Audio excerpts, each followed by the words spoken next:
episode 5 of Five. Deconstructed. We created this podcast to talk about everything going on in life, news, technology. We are both technologists ourselves, coming from technology backgrounds, working in the tech industry. My name is Matt. I'm Tony. That was a good call last week. We were talking about Rivian and kind of how I was super underwater and you kind of like dived in and it's like, wow, okay. Big surprises. Yeah, in our last episode, we were talking about Rivian, and again, this is the third time I'm saying it. Third episode. I'm bullish on Rivian, bearish on Lucid. hmm And this is not financial advice, but last episode I was telling you my strategy, and I texted you saying I executed on my strategy, which was to go in Yeah. on some Rivian leaps. And so I did that. They had their event to announce their new vehicle, the R2, and my leaps are up 30% now. So hmm yeah, Yeah. that was good. I'm keeping them. I'm gonna hold a bit Yeah. longer. I think I told you, 6 months probably is what I'd want to Yeah. see before Yeah. before I make any decisions on what I'm doing with my leaps, Yeah. but I fully expect them to continue going up. Um, Yeah. So I bought in on when you texted me, I was like, all right, fine. I haven't averaged down since I bought in on the last. So I entered a position like when they first had a big drop. And I forget if it was last year or something. But anyway, so I haven't like averaged in. But yeah, after you text me, it's like, all right, fine. I'll average in. Why not? I sold it off to be honest. Also, yeah, because you it made was your up like gains. 20%. Yeah, it was up like 20%. I was like, holy crap! I would have like put in a larger size position versus just averaging down halfway. But anyways, so it was good. I think the event was it was cool in that they did an Apple, right? One Mm. more thing. Totally not expecting the R3 and R3X. So I thought that was it was cool. The R3X kind of hit me in my sweet spot because I've always been kind of like a hot hatch type car buyer. Like I had the original Mazda Speed 3. I even had a Fiat Abarth for a few years. Love that car, by the way. If anybody, everybody says Fiats are like crap cars, but that little Abarth was the funnest car I've ever owned, and it has such a beautiful exhaust note. By the way, anyways, Yeah. you'll never get that with electric, and so that's why I was kind of telling you I don't know if I'll be able to go full electric just yet. But the R3X, yeah, I thought it was to me that's an exciting car just because it plays off nostalgia a little bit, right? For people who love hot hatches, which there are quite a few. Yeah, I think it's competing to me, I think it's competing with the Subaru for sure. Like the Subaru, hmm what is it? The Outback or the Forester? Yeah, yeah. Um, I think it's competing, yeah, with all those trail And it made me crossovers. really think the Ionic. I forget is that Honda or is that Kia? Ionic is Hyundai. Ionic, Hyundai. That's what the R3 reminded me of was the Ionic, which I actually see quite a bit here in San Francisco, Mhm. actually. And then I'm starting to see a lot more of the R1s driving around San Francisco also. So I think it is picking up, but Yeah. I think it was interesting the way the people were interpreting interpreting the way they were showcasing everything because they were basically trying to give investors a view of their roadmap, which I always think this is an interesting line when you take it outside of like quote tech, like right roadmap in tech. I'll let you explain to it since you're the product guy. But kind of like the tech version of roadmap versus kind of like this production roadmap, right? It's kind of like a little bit visionary, not really built, but I thought it was interesting that they use this as a way to kind of show out Yeah. their next, I guess, 5 or 6 year roadmap, and then talks of trying to catch Apple's eye Yep. by doing that. Oh, So yeah, we did talk I about thought that that was kind of that funny. rumor I threw out there. Yeah. Yeah. But yeah, the roadmap, as you say, a roadmap, if you think of the roadmap, the way that we like to explain it in product is if you think of a destination you're trying to get to. So say, we are on the West Coast. If we're trying to get to New York and that's the destination, what is the road to get there, right? So what is the roadmap? I'm in Seattle, so I'm gonna head east over over the mountains and then probably head south going, past Boise. Mhm. Don't want to drive through Montana because that's all a winter wonderland and whatnot. So I'm going to drive south towards, maybe Wyoming or something, and then drive Mhm. east. So what's the road to get there? What's all the markers on the map and the different Mhm. checkpoints on the map to actually get to New York? Yep. That's how we talk about the roadmap when it comes to products. So we have a product, we have a North Star that we're trying to get to, right? What's that end product we're trying to get to? And then what are all the different products or different features and releases? Those are the markers on the map that we need to actually build to hit that Yeah. destination. So when it comes to what you're saying with Rivian and car companies, what are all the cars that are on their roadmap? Because they have a destination in mind, long term, and this is how they're gonna, get there. They have to get specific types of cars out to meet specific types of segments of users and uh, people. There's affordability markers milestones that they're trying to accomplish because if they just try to sell a $80,000 car, that's not going to get them, that's not going to get them enough sales Yep. to meet their economies of scale. But these roadmaps from these car companies are always interesting because they're years out. Yeah. And so when Rivian actually announced this car, the R2, I wasn't expecting them to say, deliveries will start happening in 2026 because that's 2 years Mhm. from now. Yeah. Although that's Tesla's approach, right? They got everyone hyped about their upcoming Yep. cars, the Cybertruck, for Yep. example, and then it's years before the first delivery even Yep. happens. Yep. Um, I think I think that's just Elon though. that's just what, yeah, Elon over promises and underdelivers. But I think yeah, their approach was, I think Rivian needed to come out with something like this. Or at least that's what everybody in the press was yeah. saying, They right? they needed I to think to tease and show that they've got something coming. right. Yeah, otherwise they're not going to hit those again. That kind of like that scale problem.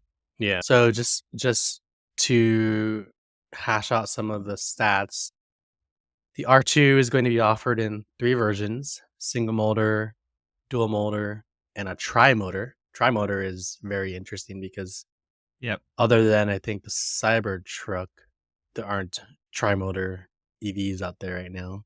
I could be wrong on that. Is the Oh, is that Hummer a tri-motor? That would make quad sense. or tri or a dual?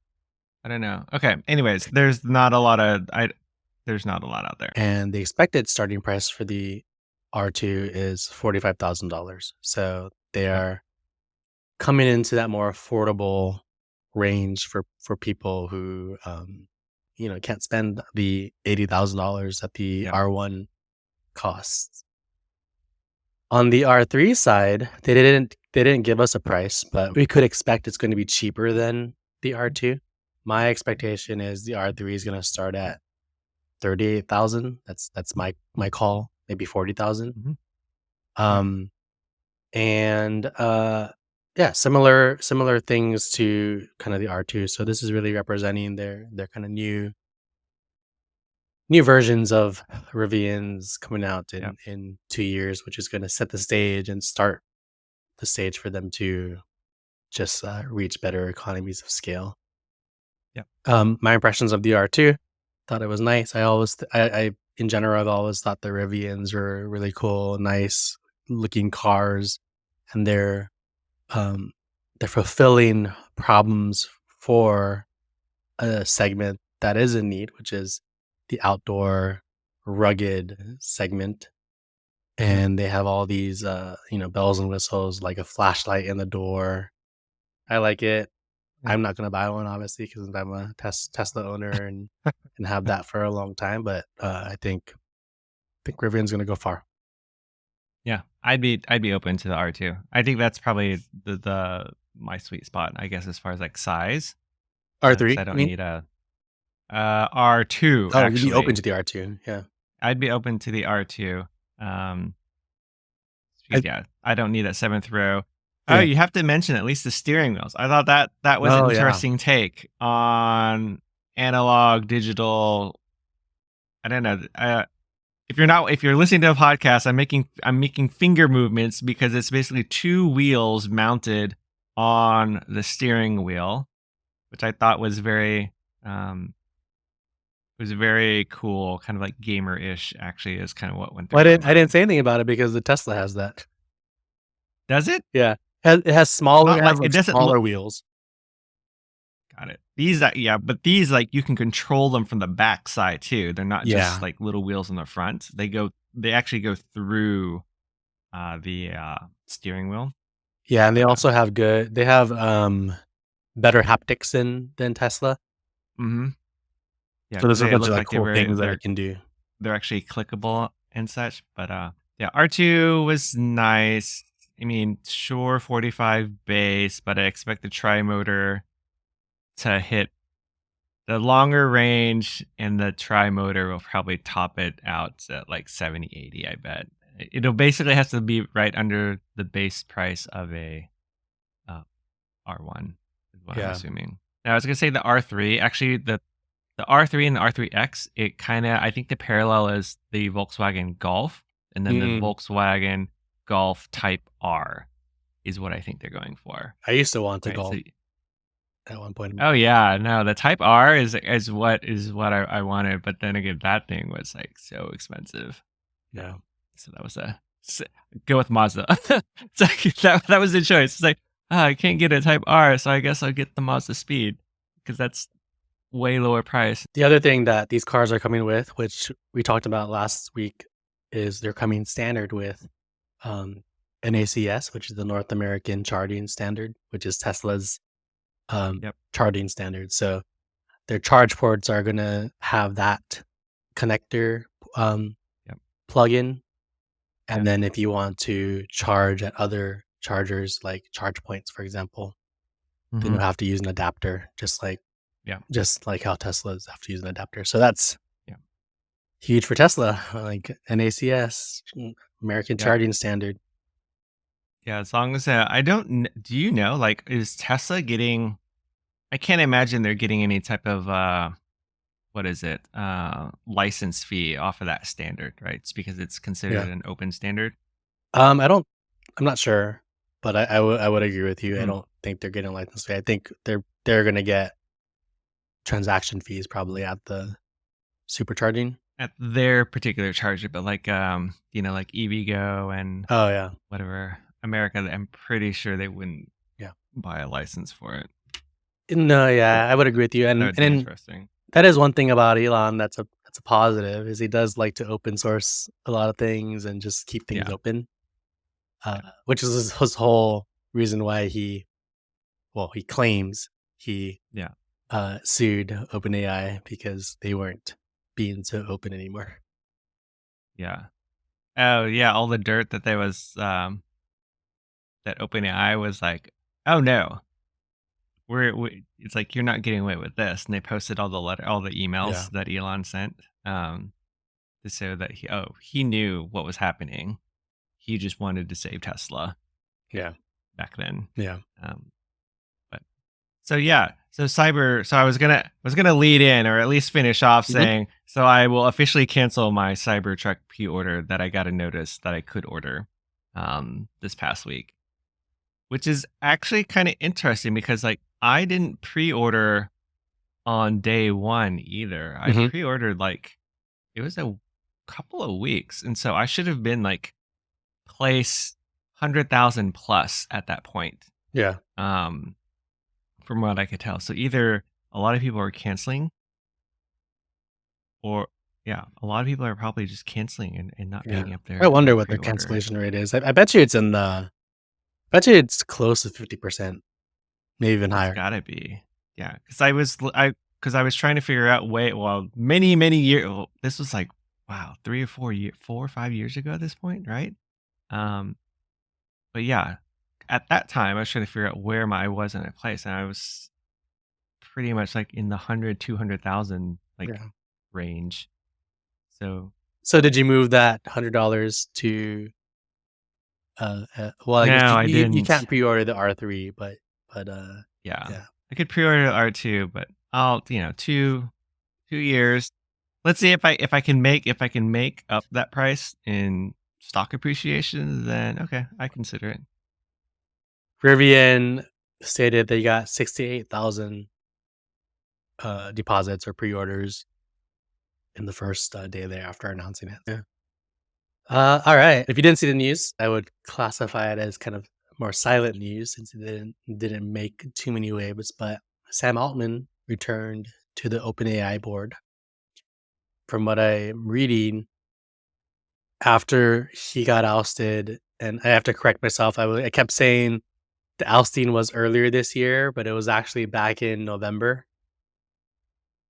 Time Um, flies. yeah, time does fly, and after that happened, there was a private investigation law firm that was doing the due diligence to look into what happened.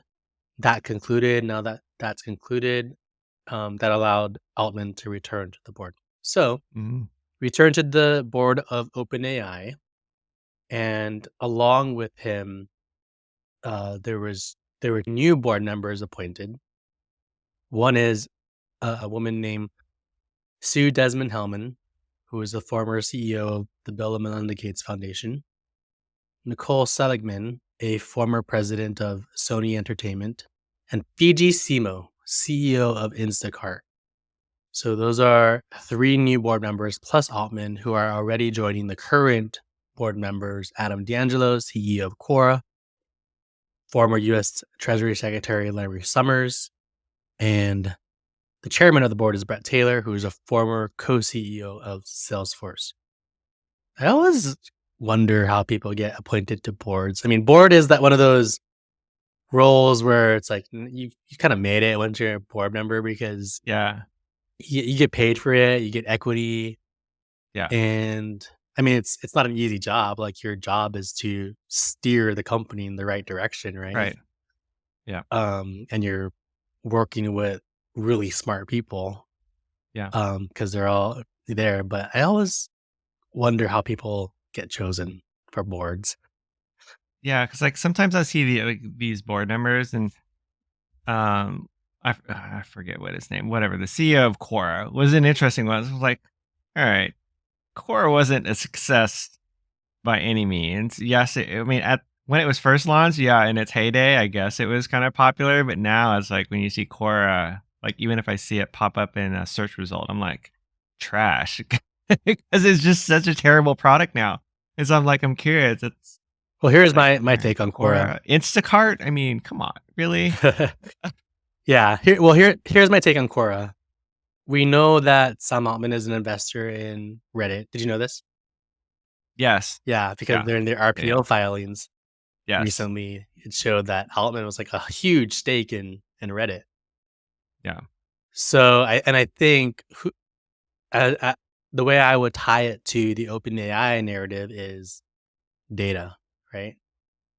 So Reddit, the biggest, you know, site for forums, and yep, there's so much data in there in terms of, yeah. There's actually quite a bit of knowledge on yeah. Reddit, right?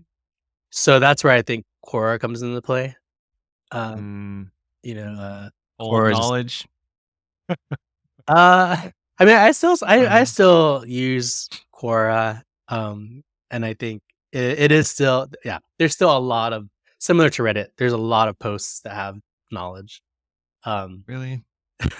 I mean, it's been All around I for see so is a long. yeah. I see a lot of like Yeah. I think they this is actually fairly recent where like Quora became even worse because they started to generate like these AI like questions for people to try and answer, and the questions are like super dumb. A But lot of trolls too. anyways, Um, what can I say? I am not a board member, and so who am I to judge what people choose yeah. board Well, I members? mean, we talk about Instacart though. You mentioned Instacart. Yeah, I'm not sure what the CEO of Instacart would um what value she brings to OpenAI's Yeah, board.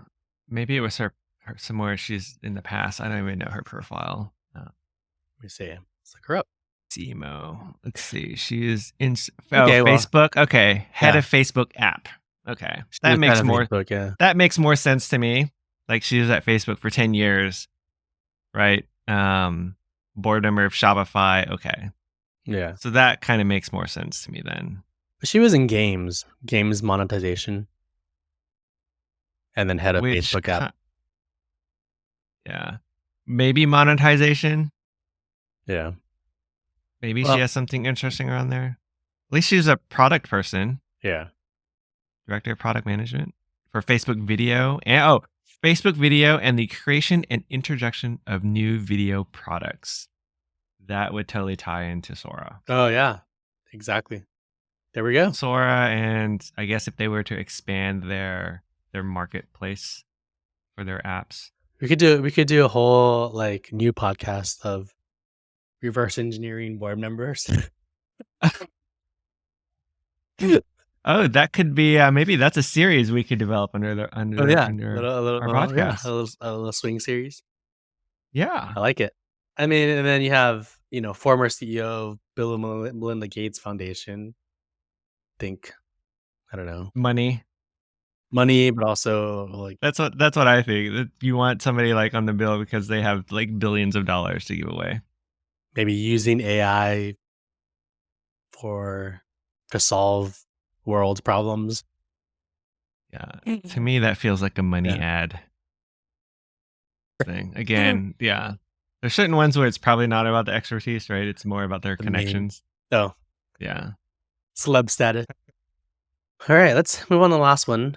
Yeah. This next one, I just, you know, clickbait, maybe a little bit of clickbait, but thought it was just a nice short one to end with. But yeah, apparently Zuck continues to defend Again.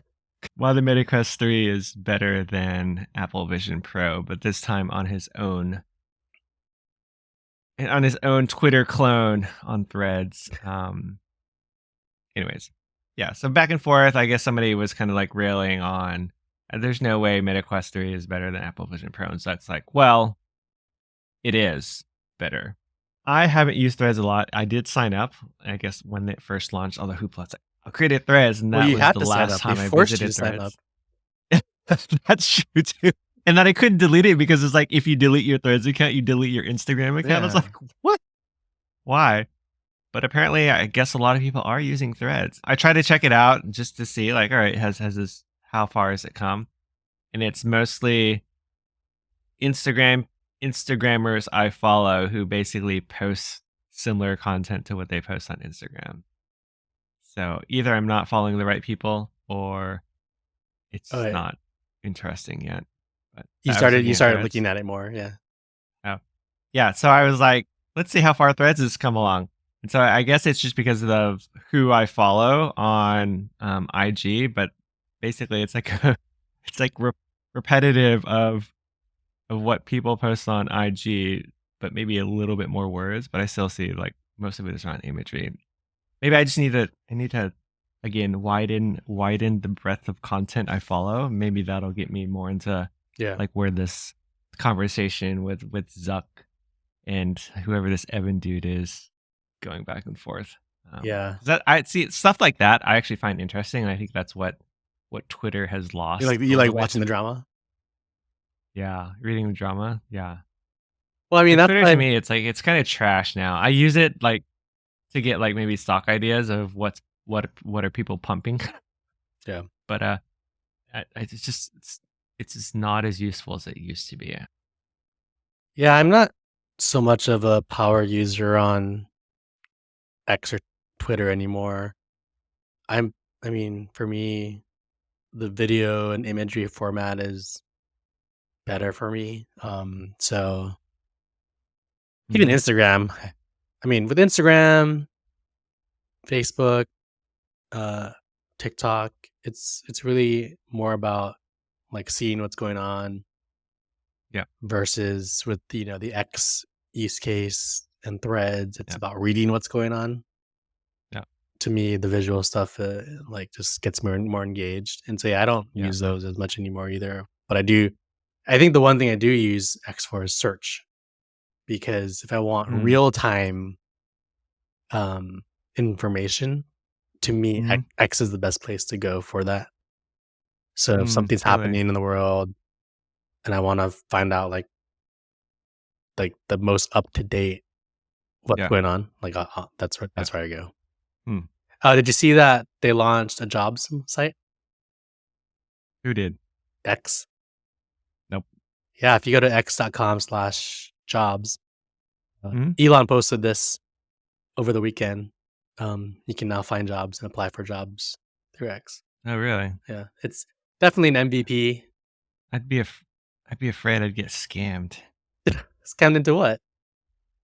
Scammed into, like, sending, like, my profile and information to, like, some random dude in, All it's some doing right country now is stealing my data. all it's doing right now is it's probably scraping the internet or using some integration to a Oh, yeah. greenhouse or something like that. Maybe.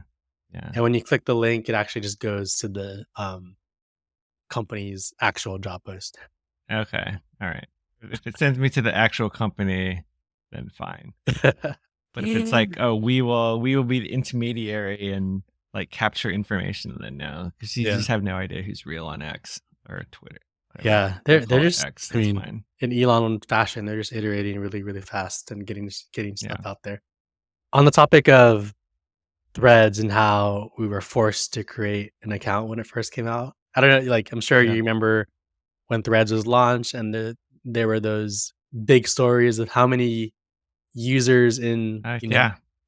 and everyone Yeah. was cheering and celebrating. Well, it's because the growth hack there, and if we talk about growth hacking is how do you hack and think of ideas, rapid ideation on how to get more users. Oftentimes, growth hacking is used for increasing like acquisition of user base or increasing user Mhm. engagement, for example. But I think for the things that you mentioned there related to threads, that's like those are great examples of growth hacking. So some Yeah. product manager, growth hacker, engineer, or marketer is out there being like, how are we going to get the most number of users on threads, right? Yeah. Oh, let's make it required for everyone to create a what all of our 2+ billion users to actually Right. create a threads account. Like they have to do it. Yeah. Like we're going to create it for them. Okay, that's Yeah. instant growth hack because now you don't have to Yeah. you don't have to spend money to Yeah. actually acquire users. It's just instant users.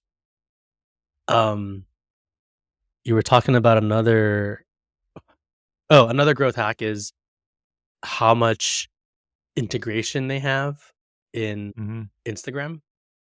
Mhm. So if you've noticed over the months, you'll start seeing threads layered into your Instagram posts.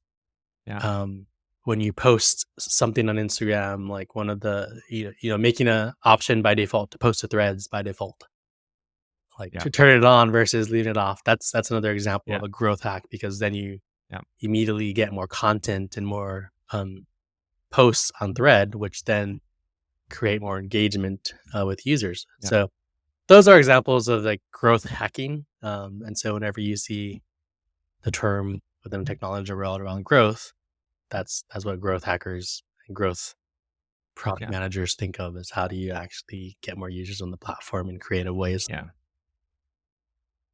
Right. What are the quickest ways to get people there? Yeah. So Minimal effort. I think they did a great job in the growth hacking. Uh, obviously, uh, growth hacks can also Backfire. often and also lead to a place where users are just get annoyed by them. Yeah. Um, but it's a business first metric. Yeah. versus a user verse metric. But, it's like, yeah, get it's like, get more people in it, and the trade-off could be is it allows them to accelerate kind of like how they iterate on that new feature, right? Yeah. And, they're getting there. I mean, they're adding more Twitter-like things onto Threads, and so it's it's taking advantage of your user base, especially when you have a user base the size of Meta, right? Yep. Definitely way more challenging if you have no users. Um, all right. Anything else you wanted to close out with the Zuck story? No, I think that was it. I just thought it was kind of funny. Yeah. All right. Thanks again for joining us in episode 5. If Yeah, you that's, have any suggestions, please leave a comment, like the podcast, subscribe. yeah. I think we were able to focus a little bit more, not cover so many topics, and so let us know if that format works a little bit better. Yeah. And Yeah. we'll see you next week for episode 6.